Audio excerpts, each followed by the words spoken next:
السلام علیکم دوستوں، ایچ او اسٹور کی جانب سے تمام دوستوں کو میرا سلام۔ دوستوں، میرے جو یوٹیوب کا یہ چینل ہے، یہاں پر میں گاہے بگاہے فلسطینیوں جو ہمارے بھائی ہیں، ہمارے بیچارے معصوم بھائی ہیں، ان کے حق میں پوسٹیں وغیرہ ویڈیوز وغیرہ لگاتا رہتا ہوں۔ تو ریسنٹلی میری نظر سے خبر گزری ہے، آپ لوگوں میں سے بہت سے لوگوں کو پتہ لگ گئی ہوگی اور بہت سے لوگوں کو ابھی نہیں پتہ ہوگی، تو میں نے سوچا کہ میں اپنا جو ہے وہ تجزیہ کر دوں اس خبر کے اوپر۔ تو وہ خبر کچھ اس طرح ہے کہ آپ لوگوں کو پتہ ہوگا کہ الشفا ہاسپٹل کے اوپر جو اسرائیلی فوج ہے، جو لعنتی مردود فوج ہے، اللہ میاں ان کو غرق کرے، انہوں نے کچھ 3 ہفتے کا اس کے اوپر قبضہ رکھا، عورتوں کو ریپ کیا، وہ مریضوں کو قتل کیا، بچوں کو قتل کیا، پھانسیاں دی گئیں، چیخیں وغیرہ سب نے سنی وہاں پہ۔ 3 ہفتے تک انہوں نے وہاں پہ قبضہ رکھا۔ اور یوزلی اس طرح ہوتا ہے کہ جب جنگ وغیرہ ہو رہی ہوتی ہے نا، تو ان میں کچھ ایک عالمی معاہدے ہوتے ہیں کہ آپ نے ہسپتالوں، چرچز وغیرہ کو، ان کو آپ نے جو ہے نشانہ نہیں بنانا۔ تو وہ معصوم فلسطینی جو جن میں زیادہ تر عورتیں اور بچے اور بزرگ تھے اور جو مریض تھے جو پہلے ہی وہاں تھے، وہ سارے جو ہیں بھاگ کے اس ہاسپٹل میں، مشہور بلڈنگ تھی الشفا ہاسپٹل، اس میں چلے گئے۔ اب اسرائیلیوں نے جو مردود فوجی تھے، انہوں نے وہاں پہ اس کا محاصرہ کر لیا 3 ہفتے تک، اس میں سے نہ کسی کو نکلنے دیا، اور وہ جب نکلے تو وہ بلڈنگ ساری ایک کھنڈر میں تبدیل ہو چکی تھی، اور اندر جتنے بھی لوگ تھے 1500 2000 3000 جتنی عورتیں بچے تھیں، ان میں سب کا قتل کیا گیا، کسی کو نہیں چھوڑا گیا، ٹھیک ہے۔ اب جو اس میں جو پوائنٹ آتا ہے، وہ ٹوسٹ آتا ہے، وہ یہ آتا ہے کہ وہ جاتے جاتے ان کی جو قبریں بنا کے چلے گئے۔ کچھ لوگ تو باہری زمین کے اوپر ہی بیچارے برے طریقے سے، بے ایمانہ طریقے سے ان کی جو ہے لاشیں پڑی ہوئی تھیں، لیکن ان کے اس میں میجورٹی جو تھی ان کو زمین میں دفن کر کے اوپر جو ٹینک ٹونک چڑھو کے وہ نکل گئے۔ جب وہ چلے گئے تو پیچھے سے جو ہے دنیا جو بھی ہے، فلسطینی ہو گئے یا یونائٹڈ نیشن کے جو بھی امدادی کارکن تھے، جب وہ ہاسپٹل میں گئے ہیں تو اب ادھر سے ڈیڈ باڈیز ملنا شروع ہو رہی ہیں۔ اجتماعی قبر ہوتی ہے اس طرح کے، گڑھا کھود کے اس کے اندر لاشیں پھینک کے چلے جاتے ہیں۔ ابھی تک 200 کے قریب جو ہے وہ ڈیڈ باڈیز مل گئی ہیں۔ اب میں آپ کو تھوڑا سا حال سنا دے تو آپ نوائے وقت میں بھی خبر پڑھ سکتے ہیں، مزید آن لائن بھی ریسرچ کر سکتے ہیں کہ اس میں سے عورتیں ہیں، ان کی میں نے ویڈیو بھی دیکھی ہے، وہ ایک عورت ہے، اس کی پوری جسم کی کھال اتری ہوئی ہے، ٹھیک ہے، سر کٹے ہوئے ہیں، ہاتھ پاؤں نہیں ہیں، بچوں کے ہاتھ بندھے ہوئے ہیں اور ان کو گولیاں مار کے قتل کیا گیا۔ مریض ایسے ہیں جن کے بھی جسموں پہ نالیاں وغیرہ لگی ہوئی تھیں، وہ ہیں 20 کے قریب ایسی لاشیں ہیں جن کا خیال کیا جا رہا ہے کہ ان کو زندہ دفن کیا گیا۔ تو اتنا ظلم کیا گیا بیچارے فلسطینی بھائیوں کے اوپر۔ اب میرا ویڈیو بنانے کا مقصد کیا ہے؟ میرا مقصد یہ ہے کہ کچھ عرصے سے جب سے ایران اور اسرائیل کا جو چھوٹی موٹی جھڑپ ہوئی ہے آپس میں، تو اس کی وجہ سے فلسطین کا جو کاز ہے اس کو بڑا نقصان پہنچ گیا ہے۔ پہلے جو ایک دنیا متحد ہو رہی تھی، مسلمان تو سمندر میں جھاگ کی طرح، حضور صلی اللہ علیہ وسلم نے جو حدیث بیان کی تھی اس کا مطابق ہم لوگ تو ایک جھاگ کی مانند ہے، ٹھیک ہے۔ غیر مسلم نے فلسطینیوں کا ساتھ دیا، ہماری تو کوئی نہیں سنتا، ہم تو سارے بھی متحد ہو جائیں تو ہماری کسی نے نہیں سننی۔ تو غیر مسلم اور مسلمانوں نے مل کے جو ایک احتجاج ریکارڈ کرایا، تو امریکہ بھی جو ہے وہ اسرائیل کی حمایت میں تھوڑا پیچھے ہوا۔ اب جب اسرائیل کے ساتھ اس کی لڑائی ہوئی، ایران اور اسرائیل کی، تو اس میں فلسطین کو سب لوگوں نے بھول کے اپنی جو نظریں ہیں وہ اسرائیل اور ایران کی طرف کر لیں۔ پیچھے سے امریکہ نے، جس کے اوپر پریشر تھا کہ آپ اسرائیل کی جو ہے وہ حمایت کریں، جس کی وجہ سے قتل ہو رہا تھا، امریکہ نے چھپ چھپیتے جو ہے امداد بھی اس کی ایگری کر لی اسرائیل کی، اور اس کو اسلحہ بھی پرووائڈ کر دیا۔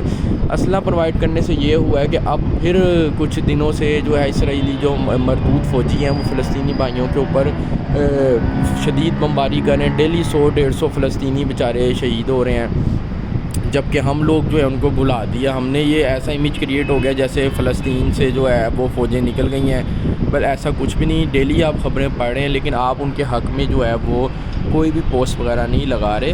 ٹھیک ہے کہ ہم لوگ احتجاج وغیرہ نہیں کر پاتے کیونکہ ہماری جو معاملات کچھ ڈیفرنٹ ہیں، ہر کسی کو خوف ہے، کہ ڈفرینٹ طرح کے خوف ہیں، فیملی کا خوف ہے، پھر عزت کا خوف ہے، لیکن سوشل میڈیا ایک پاور ہے، آپ لوگ ایٹ لیسٹ وہاں پر جو ہے پوسٹ وغیرہ فلسطین کے حق میں لگائیں۔ اگر آپ کا اکاؤنٹ بلاک ہو جاتا ہے تو اس اکاؤنٹ نے آپ کو کیا دینا ہے یار، آپ کے جہاں بچے پال رہے ہیں اس اکاؤنٹ کی بدولت، جو بھی فیس بک، یوٹیوب، انسٹاگرام اکاؤنٹ ہے، اس سے آپ کو کیا مل رہا ہے؟ ایک بلاک ہوگا، آپ نیا بنا لینا۔ میں بھی تو اس پہ پوسٹیں لگاتا ہوں نا، اپنے یوٹیوب، اپنا مین یوٹیوب چینل ہے، اس کے اوپر ویڈیو میں بناتا ہوں فلسطینیوں کے حق میں، ٹھیک ہے۔ باڑ میں جائے اگر بلاک ہوتا ہے میں نیا بنا لوں گا۔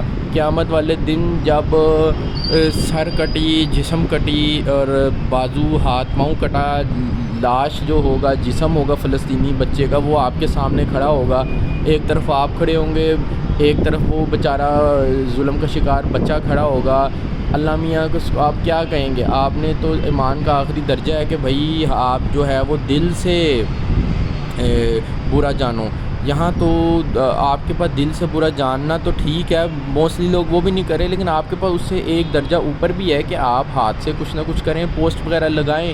اگر آپ نہیں کافروں سے نہیں لڑ سکتے تو یہ بھی ایک طرح کا لڑائی ہے، آپ وہ بھائیوں کے ساتھ تو دیں. تو مسلمان بھائیوں سے، پاکستان بھائیوں سے یہ ریکویسٹ ہے کہ یار آپ لوگ چلیں جھوٹے منہ ہی کوئی پوسٹ وغیرہ ڈیلی بیس پہ لگائیں. جو میری ویڈیو دیکھ رہے ہیں وہ ایٹ لیسٹ وہ تو یہ کریں نا کہ سوشل میڈیا کے اوپر آپ فلسطین کے جو حق میں پوسٹیں لگائیں. یہ تو ختم کر دیں گے جو حالات نظر آ رہے ہیں. آپ 10 لاکھ کے قریب لوگ ہیں ابھی اس وقت غزہ میں، 10 لاکھ لوگوں کا قتل عام ہو جائے گا. کتنی ظلم کی بات ہے. ایک طرف جو ہے مسلمانوں کی آبادی جو ہے وہ دنیا میں سب سے زیادہ ہو سکتی ہے. ابھی فی الحال یہ کہا جاتا ہے کہ عیسائی اس وقت دنیا میں سب سے زیادہ ہیں، لیکن یہ عالمی طاقتیں اس بات کو چھپاتی ہیں. مسلمان جوک در جوک ہو رہے ہیں، عیسائیوں کے دور دور جزیروں کے لوگ مسلمان ہو رہے ہیں. ٹھیک ہے، تو میرا یہ اندازہ ہے، میرا یقین ہے کہ جو مسلمان ہیں اس وقت دنیا میں سب سے زیادہ تعداد میں ہیں. ٹھیک ہے، تو آپ لوگ حضور صلی اللہ علیہ وسلم کی حدیث تھی کہ ایک وقت آئے گا کہ مسلمان تعداد میں تو زیادہ ہوں گے لیکن سمندر میں جھاگ کی طرح ہوں گے. جیسے سمندر کی جھاگ ہوتی نا پورے سمندر پہ پھیلی ہوتی، لیکن لہریں اور ہوائیں اس کو ادھر ادھر اٹھا کے پھینک رہی ہوتی ہیں. یہی مسلمانوں کے حالات ہو گئے ہیں بالکل. تو اب یہ حالات ہو گئے ہیں تو کیا حالات واپس بھی تو ہو سکتے ہیں. کہ میں اس ویڈیو میں آپ کو پوری باتیں تو نہیں بتا سکتا. آپ لوگوں کو بھی پتہ کہ قیامت کے قریب کیا واقعات ہوں گے اور ان سے مسلمانوں کا غلبہ آئے گا. تو کیا اب وقت آ نہیں گیا کہ ہم لوگ اپنا غلبہ لیں، اپنا غلبہ کریں جو کمیونٹی کے اوپر، جو پوری دنیا کے اوپر. تو اس کی شروعات کہیں نہ کہیں سے تو ہونی ہے نا. تو آپ سے کیوں نہ ہو، مجھ سے کیوں نہ ہو. تو میرے بھائی فلسطینی بھائیوں کے حق میں دل میں تو آپ رکھ کے بیٹھے ہوئے ہیں جو بھی ہمدردی، لیکن آپ ہاتھوں سے آپ کے پاس موقع ہے، کلمی جہاد کا موقع ہے آپ کے پاس. آپ فیس بک، انسٹاگرام، سوشل میڈیا کے اوپر پوسٹیں لگائیں، آپ ویڈیوز بنائیں. یوٹیوب کا ویڈیو بنانا کوئی اسپیشلائزڈ چیز نہیں ہے. میرے پاس یہ موبائل ہے، میں اس سے ویڈیو وغیرہ بناتا ہوں، کوئی ایڈیٹنگ نہیں کرتا، کوئی کچھ نہیں کرتا. آپ لوگ جو میری ویڈیو سنتے ہیں بعض کا بیچ میں خراب لفظ بھی بول دیتا ہوں. ٹھیک ہے، میرا بیک گراؤنڈ بھی بس ایسا ہی ہوتا ہے، کوئی خاص چیز نہیں ہوتی. میں ویڈیو لگا کے چڑھا دیتا ہوں، جتنے لوگ بھی سنیں گے تو وہ یہ ہے کہ میں قیامت والے دن جو ہے وہ کہنے والا تو بنوں گا نا کہ یا اللہ میں نے دل سے بھی برا جانا ہے اور میں نے ہلکا پھلکا جو ہے وہ بھائیوں کا ساتھ دینے کے لیے ویڈیوز وغیرہ بنائی ہیں. تو قیامت والے دن جب افراتفری کا سماں ہوگا، ہر کسی کو جو ہے وہ ایک ایک نیکی کو ترس رہا ہوگا، تب یہ انشاءاللہ آپ لوگوں کے لیے جو ہے مشعل راہ جو ہے ایک پل صراط کو پار کرنے کا ایک ذریعہ ضرور یہ ویڈیوز بنیں گی. آپ یہ ویڈیو کو شیئر کریں، میرے چینل کو سبسکرائب کریں، ویڈیو کو لائک کریں اور خود بھی ویڈیوز وغیرہ بنائیں اور فلسطین بھائیوں کا ساتھ دیں. تھینک یو جی، اللہ حافظ.